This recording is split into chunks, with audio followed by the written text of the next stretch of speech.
We have 9 more updates about the Galaxy S25 Ultra today, so let's get right into it. What's up guys, Sal here. So we already know the S25 series is getting a bump in RAM capacity this year. But what about speed and efficiency?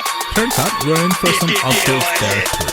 According to Korean site ET News, Samsung is switching to its 12nm LPDDR5X RAM instead of the 14nm version used in the S24. This means better power efficiency, faster performance, and even a little space saving in the operating circuit.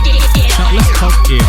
ICDevice claims that the new Bixby is the real game changer for the S25 lineup. According to him, it will outperform Google's Gemini in understanding users. That's a bold claim, but it makes sense.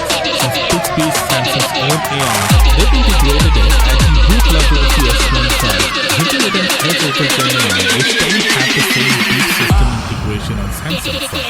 Samsung has also given Bixby LLM support, potentially putting it on par with Gemini and ChatGPT. If Samsung nails this, Bixby could significantly enhance the user experience, especially with its integration into Galaxy AI features.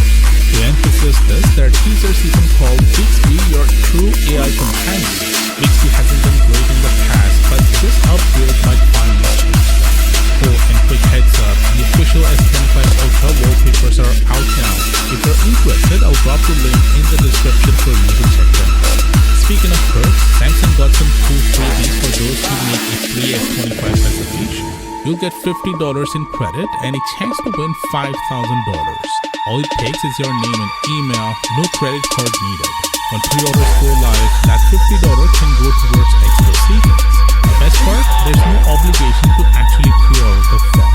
If you're interested, the link is down in the description. Now about the S25 Ultra's processor, this chip is shaping up to be an absolute beast, the fastest we've ever seen, even outpacing Apple's latest. But let's talk thermals, because all that power is useless if it overheats and starts talking. The Snapdragon 8 Elite already handles speed pretty well, but Samsung stepping up by increasing the vapor chamber size by 42%.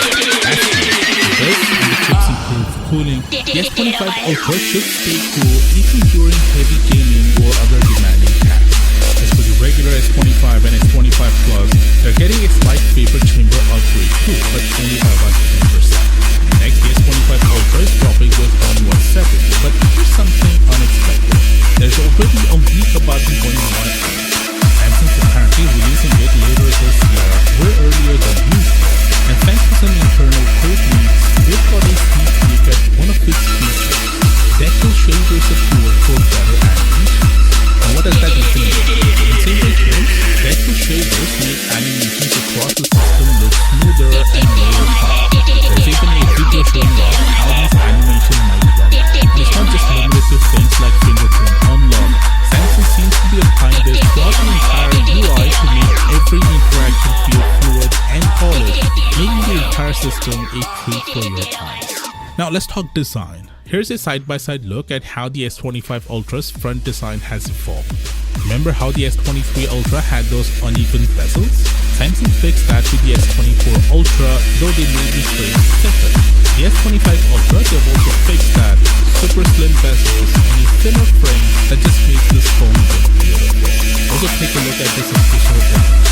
Comparing the S25 Ultra and S24 Ultra side by side, you'll notice the camera lenses on the S25 Ultra are slightly raised. Not sure why they did this, but I hope it doesn't turn into a dust magnet because it seems like a fine spot for film perspective.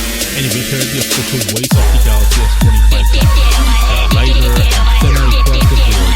The S25 is 8 grams lighter, the S25 Plus drops 7 grams, and the S25 Ultra is 15 grams lighter, all while keeping the same battery capacity. Plus they're all 0.4mm thinner, which is pretty impressive. Lastly, Samsung could be planning something unexpected with the